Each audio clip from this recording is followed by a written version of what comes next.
Hello everyone, this R Pareek. Welcome to Runway classes. पिछली class में हमने व्रत पढ़ा था। आज जो उससे रिलेटेड कुछ पॉइंट्स लिखेंगे, तो चलो स्टार्ट करते हैं। फर्स्ट पॉइंट लिखना, किसी व्रत की जीवा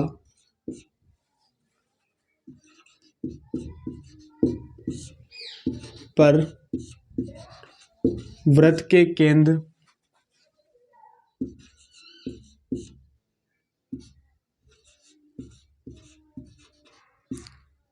किसी व्रत की जीवा पर व्रत के केंद्र से डाला गया लंब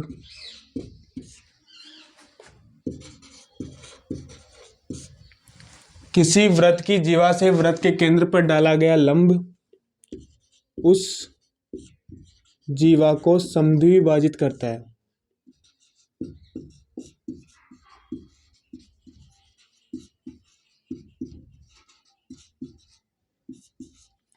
समद्विभाजित करता है।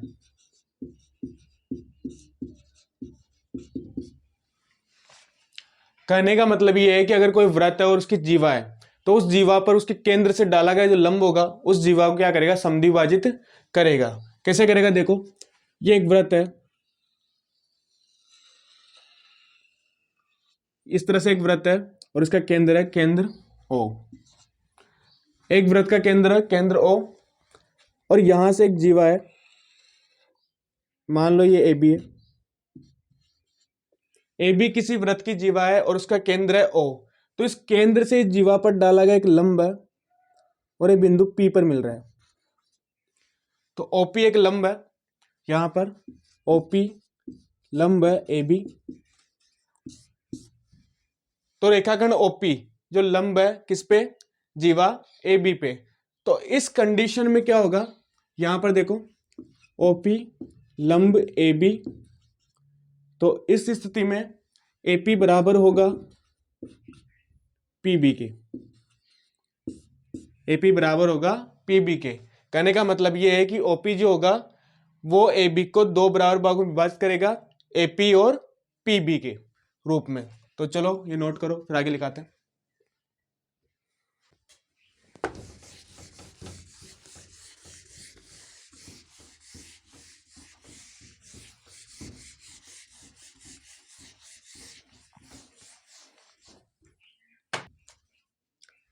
चलो क्वेश्चन लिखो। क्वेश्चन है, एक व्रत की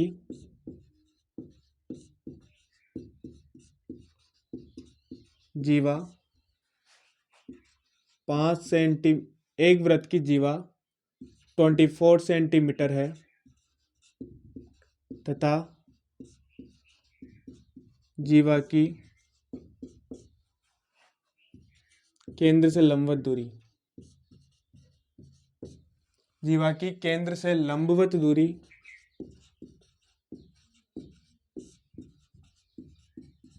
5 सेंटीमीटर है।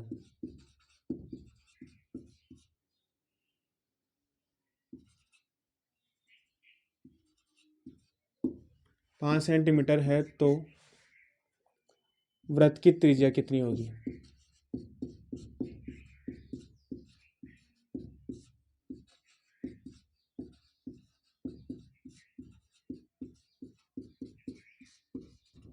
देखो, क्वेश्चन ये बोल रहा है कि एक व्रत की जीवा 24 सेंटीमीटर है तथा व्रत की केंद्र से लंबवत दूरी 5 सेंटीमीटर है, तो व्रत की त्रिज्या कितनी होगी? तो डायग्राम बनाते हैं। ये एक व्रत है, यहाँ पे एक व्रत है, इसका केंद्र है ओ, मान लो जीवा है ए बी, और ये यहां से लंबवत दूरी है पी ओपी। अब यहां पर क्वेश्चन के अकॉर्डिंग ये है कि ये जो जीवा है, ये जीवा है 24 सेंटीमीटर, यहां से यहां तक की दूरी है 24 सेंटीमीटर, और जो लंबवत दूरी है यह है 5 सेंटीमीटर। ये क्वेश्चन दिया हुआ है। अपने को ज्ञात करना है त्रिज्या, एओ की लंबाई फाइंड आउट करनी है। एओ की लंबाई ज्ञात करनी है। तो यहां पे देखो, हमने पढ़ा था पॉइंट अभी कि जो जीवा होती है उसको केंद्र से एक लंबवत जो दूरी होती है या जो लंब डाला जाता है वो जीवा को क्या करता है, समद्विभाजित करता है। यानी कि एपी बराबर होता है पीबी के, और ये बराबर होगा 24 का आधा, कितना होगा 12 सेंटीमीटर, तो होगा 12 सेंटीमीटर के बराबर। तो ये हो गया। कहने का मतलब ये है कि ये जो दूरी होगी ये होगी 12 सेंटीमीटर यहाँ से यहाँ तक। तो देखो ये यहाँ पर एंगल बन रहा है 90 डिग्री, तो पाइथागोरस थ्योरम लगा लेंगे। पाइथागोरस थ्योरम से क्या होगा, पाइथागोरस थ्योरम से कर्ण क्या होगा, 90 के सामने वाला कर्ण होता है, तो कर्ण स्क्वायर बराबर आधार स्क्वायर प्लस लंब स्क्वायर, तो कर्ण बराबर कितना है एओ, एओ का स्क्वायर बराबर होगा एपी का स्क्वायर प्लस ओपी का स्क्वायर। एओ की लंबाई फाइंड आउट करनी है, ये एओ बराबर है त्रिज्या, तो इसकी लंबाई ज्ञात करनी है। तो एओ बराबर लिख लो यहाँ पर डायरेक्ट ही, एओ बराबर आर बराबर root of AP square plus OP का स्क्वायर। यहाँ से स्क्वायर को हटाया तो ये रूट में चल जाएगा, तो root of AP square plus OP square, तो बराबर एओ बराबर आर। आर यहाँ पे क्या है, त्रिज्या है, सिंबल होता है त्रिज्या का आर, तो यहाँ पे आर त्रिज्या है। तो रूट ऑफ एपी, ए और पी 12 सेंटीमीटर, तो 12 का स्क्वायर प्लस ओपी 5 सेंटीमीटर, तो 5 का स्क्वायर बराबर होगा रूट ऑफ 144 प्लस 25 बराबर रूट ऑफ 169 बराबर आएगा 13 सेंटीमीटर। तो यहाँ पे त्रिज्या कितनी आई, त्रिज्या आर बराबर एओ बराबर 13 सेंटीमीटर। तो ये होगी वृत्त की त्रिज्या, वृत्त की त्रिज्या का मान आएगा 13 सेंटीमीटर। तो ये कर लिया, चलो इसको नोट करो फिर आगे लिखाते।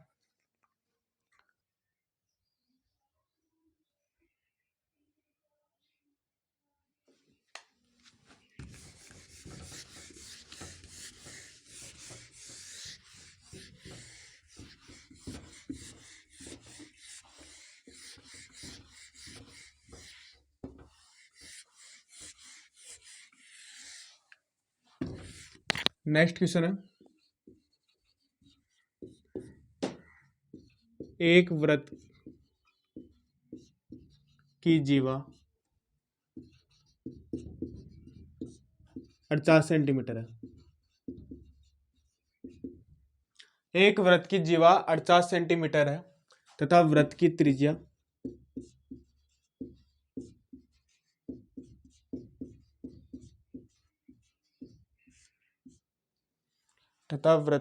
है 25 सेंटीमीटर।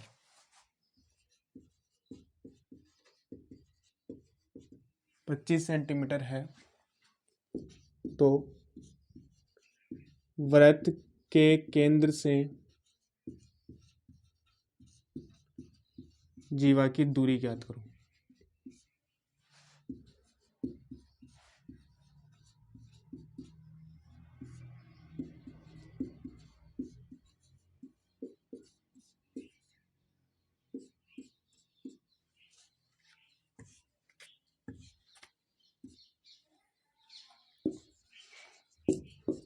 तो क्वेश्चन में दिया हुआ है एक वृत्त की जीवा 48 सेंटीमीटर है तथा वृत्त की त्रिज्या 25 सेंटीमीटर है, तो वृत्त के केंद्र से जीवा की दूरी ज्ञात करो। तो डायग्राम बनाते हैं, एक सर्कल ड्रॉ करो। ये एक वृत्त है, इसका केंद्र है O और जीवा है AB, ये A और B। अब क्वेश्चन के अकॉर्डिंग ये है कि जीवा की लंबाई है 48 सेंटीमीटर, 48 सेंटीमीटर होगी जीवा की लंबाई, और इसकी त्रिज्या दी हुई है 25 सेंटीमीटर, 25 सेंटीमीटर त्रिज्या, और पूछ रहा है दूरी। देखो दूरी से मतलब है लंबवत दूरी पूछ रहा है यहाँ पे। अगर कभी ये लिखा आ जाए ना कि दूरी ज्ञात करो, तो इसका मतलब है लंबवत दूरी ज्ञात करनी है। तो लंबवत दूरी यानी कि 90 पे लंब करेगी जीवा पर, तो ये होगा 90 डिग्री यहाँ पे। तो लंबवत दूरी यहाँ पी पॉइंट ले लेते हैं, तो लंबवत दूरी हो गई OP। तो OP की वैल्यू क्या करनी है, फाइंड आउट करनी है। और वही AP की वैल्यू कितनी हो जाएगी, इसका आधा यानी कि 24 पता है पॉइंट लिखा था कि कोई भी जीवा होती है उसको केंद्र से डाला गया जो लंब होता है उस जीवा को क्या करता है, समद्विभाजित करता है। तो 48 48 ज्यादा 24 और ये भी 24 हो गया इधर भी। और फाइंड आउट करना है ये। तो पाइथागोरस थ्योरम लगा देंगे। पाइथागोरस थ्योरम से AO स्क्वायर बराबर होगा AP square plus OP square. ज्ञात करना OP की वैल्यू, तो AP इधर जाएगा तो OP स्क्वायर बराबर होगा AO square minus AP square बराबर हो जाएगा OP, यानी कि लंबवत दूरी बराबर होगा रूट ऑफ AO की वैल्यू देखो, AO 25 का स्क्वायर माइनस AP की वैल्यू है 24, तो 24 का स्क्वायर बराबर होगा 625 माइनस 576 बराबर होगा रूट ऑफ 49, बराबर आ जाएगा 7 सेंटीमीटर। तो यहाँ पे OP की जो वैल्यू है वो कितने है, 7 सेंटीमीटर। तो बराबर आएगा 7 सेंटीमीटर। तो आंसर आएगा 7 सेंटीमीटर। सिंपली सोल्व किया, पाइथागोरस थ्योरम लगाइए, मान पुट किया और आंसर आ गया 7 सेंटीमीटर। जो OP की वैल्यू है यानी लंबवत जो दूरी होगी उसकी वैल्यू आएगी 7 सेंटीमीटर। चलो नोट करो ये।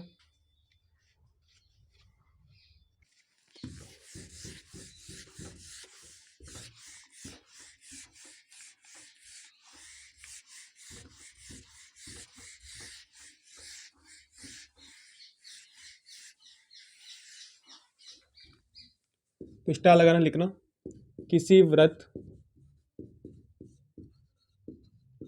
व्रत के चाप द्वारा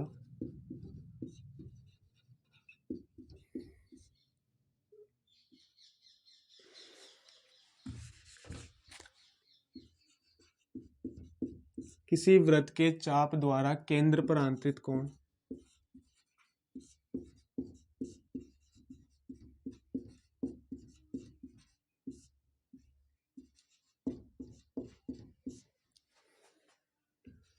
कोण उसी चाप द्वारा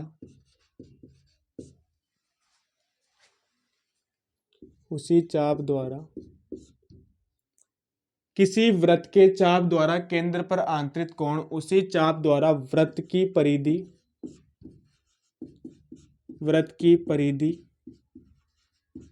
के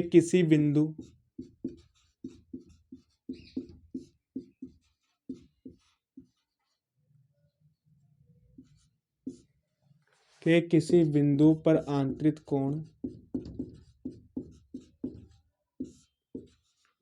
यानी बनने वाला कोण, आंतरिक कोण का दुगना होता है।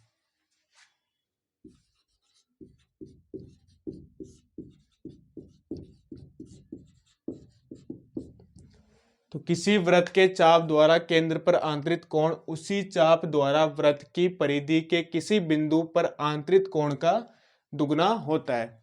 कहने का मतलब यह है कि मान लो एक वृत्त है, इस तरह से एक वृत्त है, इसका केंद्र है O। तो इस वृत्त का कोई चाप है, यहां से ये AB एक चाप है, ये चाप है AB, A से B तक ये चाप हो गया यहाँ पे। तो इस AB चाप द्वारा केंद्र O पर आंतरिक कोई कोण है और परिधि पर मान लो कोई बिंदु है P, और इसी चाप द्वारा परिधि के किसी बिंदु P पर एक आंतरिक कोण है। तो ये अगर अक्ष है, परिधि के किसी बिंदु पर जो चाप द्वारा आंतरिक कोण है, अगर उसका मान अक्ष है, तो यहां पर जो केंद्र होगा उस पर जो आंतरिक कोण होगा वो होगा 2x, यानी कि दुगने के बराबर होगा। कहने का मतलब ये है कि कोण AOB बराबर होगा 2 गुणा या 2 कोण APB के। तो ये इस तरह से होगा, किसके क्या होगा, दुगने के बराबर होगा। तो ये नोट करो, फिर आगे लिखाते हैं।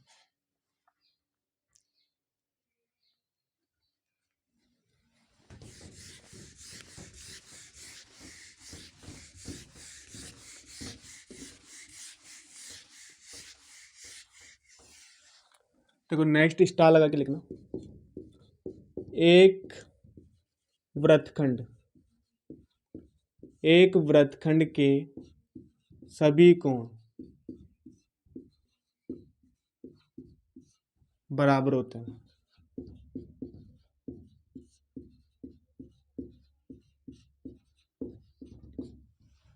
देखो, एक वृत्तखंड के सभी कोण बराबर होते हैं, इसका मतलब ये होता है कि मान लो एक वृत्त है, ये एक सर्कल है इस तरह से, और इसमें एक केंद्र है ओ इसका केंद्र है। तो इस कंडीशन में अगर कोई वृत्तखंड है,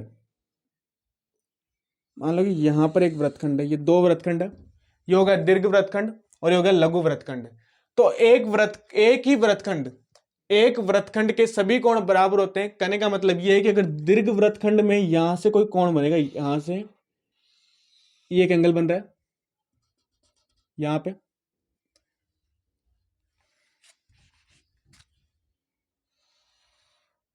इस तरह से, और इसी वृत्तखंड में एक और कोण बन रहा है यहां से ये। तो अगर इसका मान अक्स है तो इसका मान भी कितना होगा, अक्स होगा।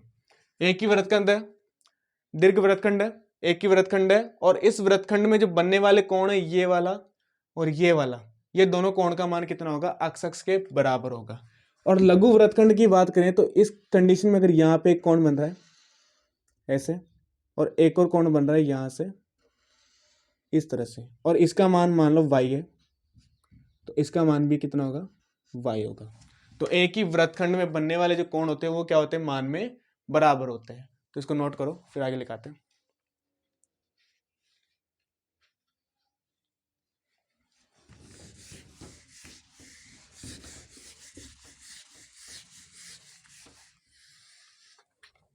आगे स्टार लिखना, एक और पॉइंट लिखना, किसी अर्धवृत्त में बनने वाला कोण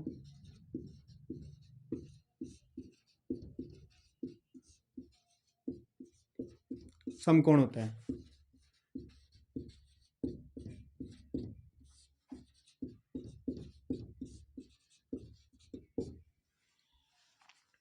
देखो, किसी अर्धवृत्त में बनने वाला कोण समकोण होता है, या किसी अर्धवृत्त का जो कोण होता है वो क्या होता है, समकोण होता है।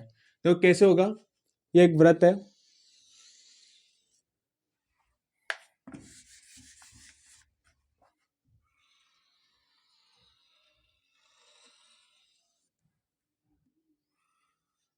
मान लो ये एक वृत्त है, ये इसका केंद्र हो गया O, और अर्धवृत्त पड़ा था, केंद्र से जो जीवा जाती है, यानी कि व्यास जो होता है वो वृत्त को दो समान भागों में विभाजित करता है, और उसका एक भाग कहलाता है अर्धवृत्त।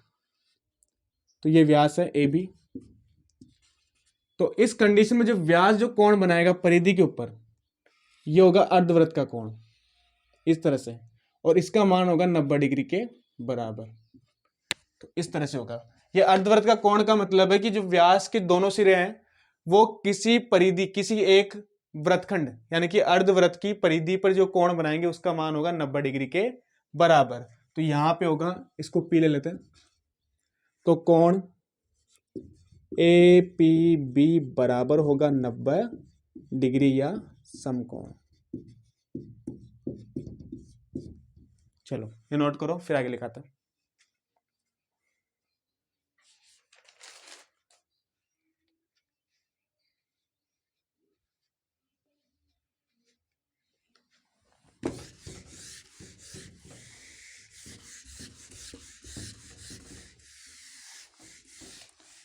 चलो नेक्स्ट पॉइंट लिखो, स्टार लगाओ। किसी चक्रीय चतुर्भुज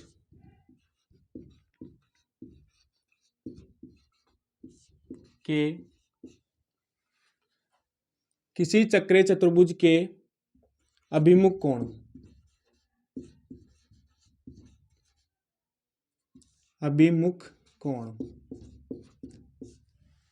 देखो अभिमुख कोण से मतलब है कि सामने वाले जो कोण है, यानी कि आमने सामने वाले जो कोण है वो होंगे संपूरक, कोण संपूरक होते हैं।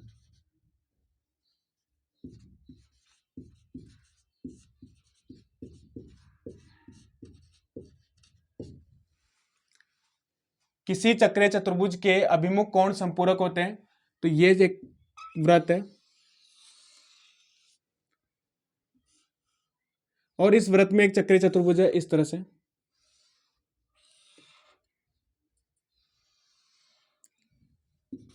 ये ए बी सी और डी और ये केंद्र है ओ। केंद्र ओ वाला एक वृत्त है और उसके चतुर्भुज है, इसमें एक चक्रीय चतुर्भुज ए बी सी और डी। तो इस कंडीशन में कोण ए और कोण सी तो संपूरक होगा यानी कि अभिमुख कोण, और कोण बी और कोण डी जो होगा वो भी क्या होंगे, संपूरक होंगे। कहने का मतलब ये है कि कोण ए प्लस कोण सी बराबर होगा 180 डिग्री और कोण बी प्लस कोण डी बराबर होगा 180 डिग्री। तो ये दोनों कोण जो होंगे क्या होंगे, संपूरक कोण होंगे। तो नोट करो, फिर एक और पॉइंट लिखवाते हैं।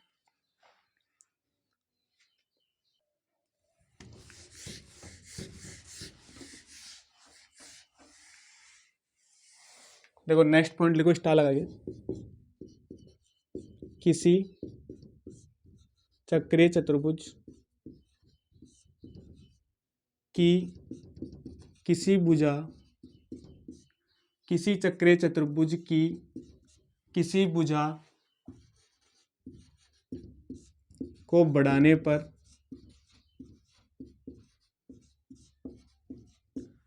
किसी चक्रीय चतुर्भुज की किसी भुजा को बढ़ाने पर बनने वाला बहिष्कोण, बनने वाला बहिष्कोण, बहिष्कोण यानी कि बाहर वाला कोण, बनने वाला बहिष्कोण अंतराभिमुख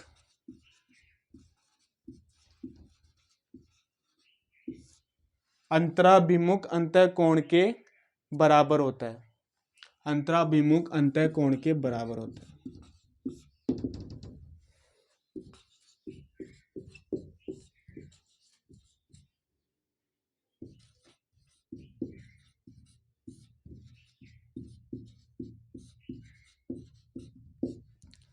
कहने का मतलब ये है कि अगर ये चक्रीय चतुर्भुज है, यहां पे ये डायग्राम दोबारा बनाना इस तरह से,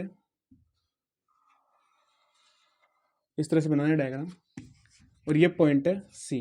अगर इसको ई तक बढ़ा दिया, सी को यहाँ पे ई तक बढ़ाया इसको, तो इस कंडीशन में ये जो बनने वाला कोण होगा ना, ये अगर अक्ष है तो ये अक्ष भी होगा। कहने का मतलब अगर ये अक्ष है तो ये भी कितना होगा, अक्ष के बराबर होगा। यानी कि कोई भी एक चतुर्भुज है, चक्रीय चतुर्भुज, उसकी किसी भुजा को आगे बढ़ाया तो इसमें जो बहिष्कोण बनेगा वो अंतराभिमुख अंतःकोण, यानी कि इसका जो अंतःकोण होगा उसके अंतराभिमुख वाला जो कोण होगा, यानी कि सामने वाला जो कोण होगा उसके क्या होगा, बराबर होगा। तो अंतराभिमुख अंतःकोण के क्या होता है, बराबर होता है। तो यहां पे कोण बी सी ई बराबर होगा, कोण बी सी ई बराबर होगा कोण बी ए डी के बराबर है अक्ष। तो इस कंडीशन में जो अंतराभिमुख अंतःकोण होगा वो बहिष्कोण के बराबर होगा। तो ये नोट करो, फिर आगे देखते हैं। तो चलो आज की क्लास यही खत्म करते हैं, फिर मिलते हैं नेक्स्ट क्लास में। अगर अभी तक आपने रनवे क्लास को सब्सक्राइब नहीं किया, सब्सक्राइब कर लेना, वीडियो को लाइक करना, शेयर करना और कमेंट करके जरूर बताना। तो मिलते हैं फिर नेक्स्ट क्लास में, तब तक के लिए good night, bye, see you soon.